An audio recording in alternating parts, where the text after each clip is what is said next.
Today we're going to talk about factoring by grouping, okay? Well, there are two methods in order to do this. So we're going to talk about the vertical method and we're going to talk about the box method, okay? We might be more comfortable with the box method, but we're going to show you the vertical method also just in case, okay?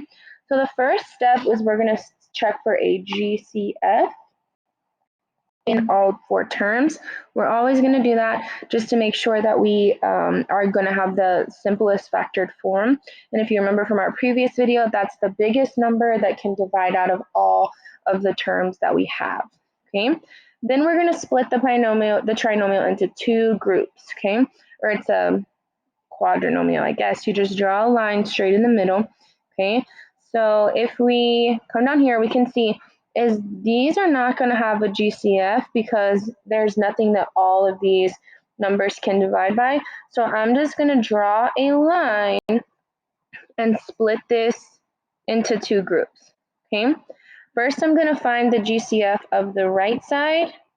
Then I'm going to find the GCF of the left side. Okay. We have to make sure that our two sets of parentheses match. Okay. So if I'm looking at just the GCF between 4x squared and 12x, well, definitely I'm going to have to take an x out because I see that all of these have x's. And then I'm thinking, okay, the biggest number that divides out of 8 and 12 is 4. Okay. 8x squared divided by 4x is 2x. Okay. And 12x divided by 4x is 3. Okay, now I know that these have to match. So I'm going to go ahead and copy 2x minus 3 onto my other side. And then I just look at what would I have to be to divide 2x by in order to get 2x down here. Well, it's not changing in this example, so the answer would be 1. So this is going to be a positive 1, a plus 1. So now what we do is we're going to take the term out of our parentheses, 2x minus 3, okay?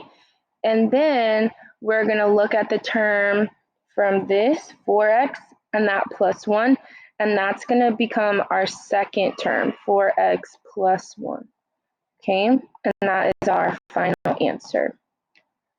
Now the second method has to do with the box method, okay? So it's going to have some similar steps. We are going to find a GCF still in all four terms. Then we're going to draw a box and we're going to fill in our A and our C, okay? If you remember, standard form is ax squared plus bx plus c, okay? So on all these examples, we have our A, we have our C, and then the B is in the middle and it's not joined up, okay? So we'll draw our boxes like this. And then these are going to go inside. So 9x squared, that's my A. So I'm going to put that on the inside in the top left corner. This minus 2, that's my C. I'm going to put that in the bottom right. Okay. Now, these two B values are going to go diagonally, right? These are the ones that we would generally combine if we were going to take it out of the box. It doesn't matter which order you put these in here in. Okay. Now what we're going to do is we're going to go vertically first and we're going to look at the GCF, okay? So what's the GCF between 9x squared and 6x? Well, I know I'm definitely going to be able to take an x out, okay? And then I'm looking, well, what's the biggest number that 9 and 6 can both divide by? And that is going to be 3, okay? Over here, I'm saying, okay, now remember, if this is a negative and it's touching the outside of the box, this right here, since this negative is touching this box, we're going to take a negative out, okay? So the biggest number that both of these can divide by is -1 because 2 and 3 don't divide by any other similar numbers and they don't both have an x, okay?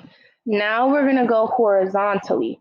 What's the biggest number that 9x squared and 3x can divide by? Well, we know we're definitely going to have an x, right? Because the x squared and the x both are there.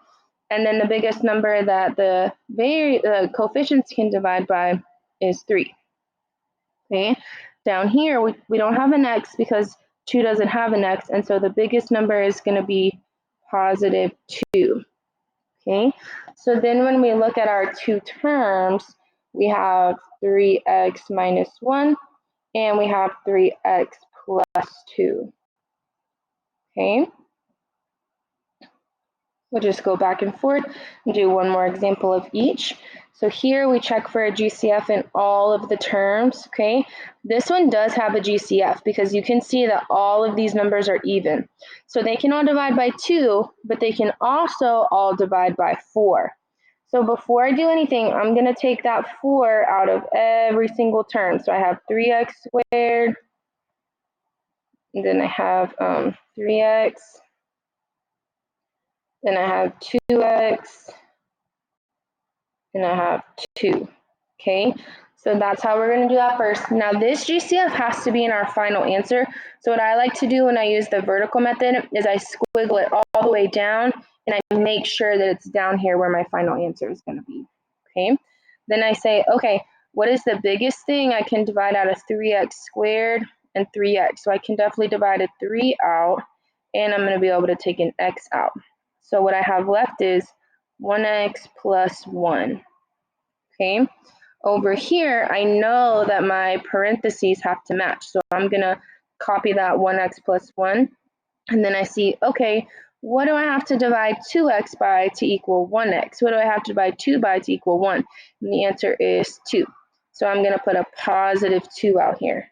So then my answer is I have 3x plus 2 and x plus 1.